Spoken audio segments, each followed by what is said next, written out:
신교총화는 제목 그대로 신교를 바탕으로 인류의 미래상을 전한 자아선인과 그의 제자 팔공지인의 이야기입니다. 먼저 예언을 들어가기 앞서 이 책을 쓴 미스테리한 인물들에 대해 살펴보겠습니다.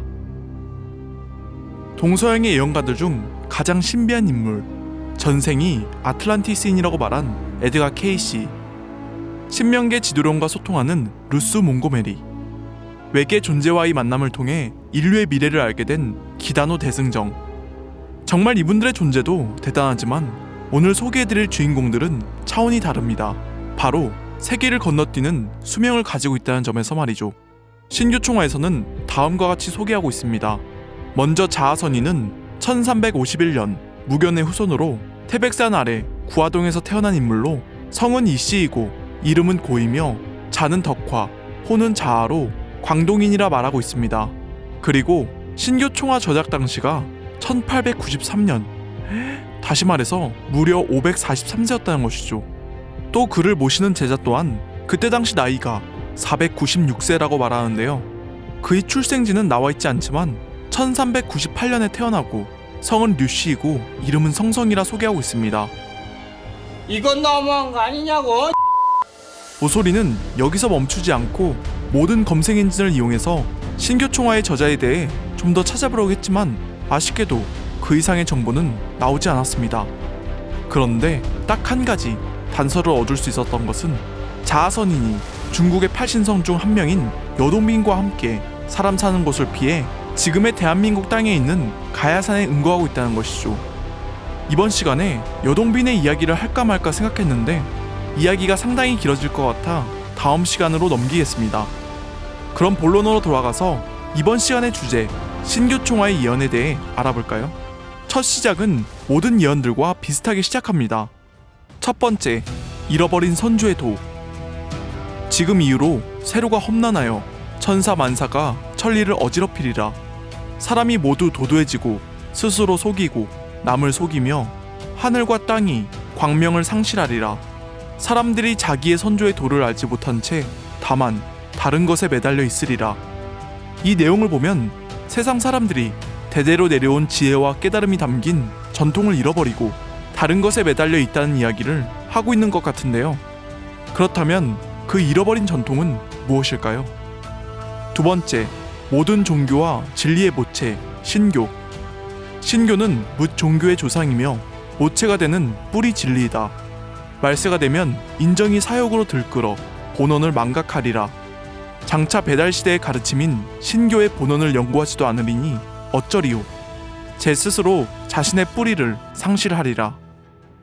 그래서 신교가 무엇인가 하고 찾아봤는데 바로 우리들의 슬픈 역사, 일제히에 삭제된 한민족의 뿌리 문화였습니다.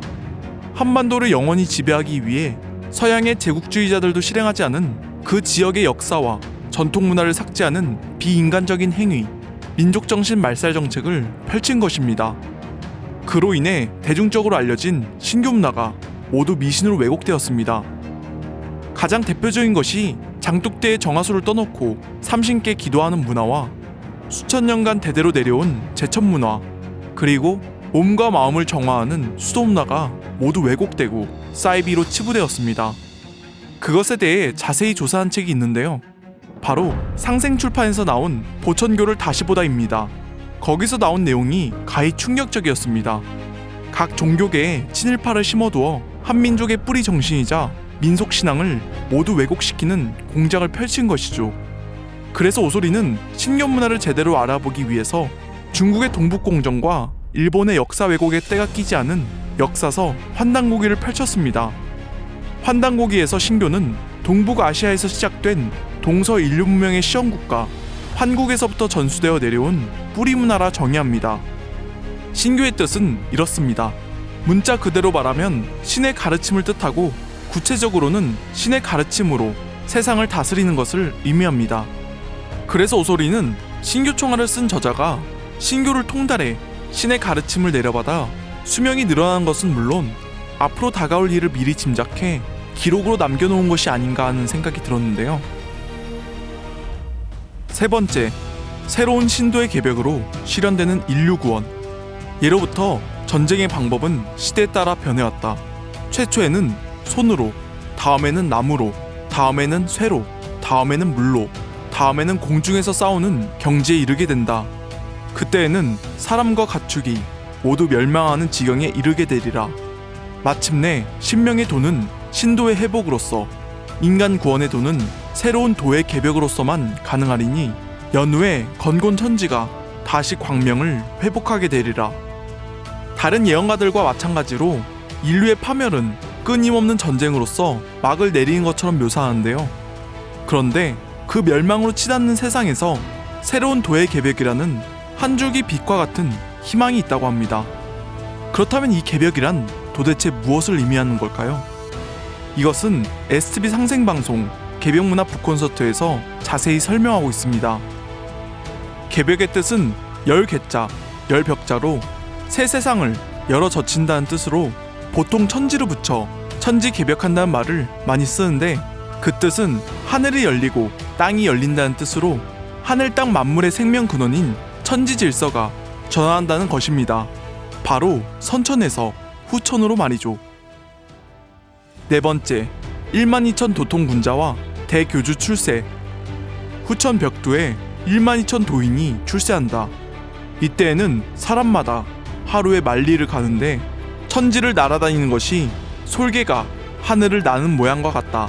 곳곳에 사람 사는 모습은 밤이 없는 성과 같다. 이러한 대문명이 열린 후에 참되고 올바른 세계 통일의 대교주가 출세하리라. 여기서도 후천의 개념이 나오는데요. 즉, 개벽 이후 자연질서가 선천에서 후천으로 전환한 뒤 12,000명의 도인이 나온다고 말하고 있습니다. 그런데 이 12,000명의 도인 출세는 명나라 때 인물 주장춘도 거론했습니다. 진인 도통 연계에서 그는 유교와 불교의 도맥이 곤륜산의 기운으로 탄생했다는 것과 도의 결실이 백두산에서 금강산으로 뻗어나와 증산이라는 호를 가지신 분이 천지의 문호인 모악산에서 모든 것을 결실하는 진리를 탄생시킨다는 것을 말하고, 그 금강산에 12,000 봉우리에 맞춰 도통군자가 나온다는 것을 알렸습니다. 그리고 마지막 다섯 번째, 천하를 건져내는 대한민국. 오직 우리나라의 종교가 장차 천하를 건져내는 제1의 진리가 되리라. 동방 배달의 신교 진리가 장차 천하에 밝혀지리라. 그런데 이 내용이 다른 예언가들의 입에서도 나오는 걸 보면 참으로 미스테리하지 않을 수 없습니다. 서양의 노스트라다무스도 동양인에 대해 거론했고, 일본의 기다노 대승정도 한국이 지구상의 전체 나라 중 절대적인 핵심 국가가 될 것이며 수많은 성형 군자가 출세해서 사회 만방을 이끌어 나갈 것이라 예고했고, 아메리칸 인디언 예언에서도 전부 한국을 지목하고 있다는 것이죠. 그럼 도대체 배달의 신교 문화를 이어받은 미스테리한 구원단체는 어디일까요? 그럼 지금까지 시청해주셔서 감사드리고요. 앞으로 다가올 미래 이야기와 예언에 대해 궁금하신 분은 아래 나와있는 주소로 소책자를 신청해주세요.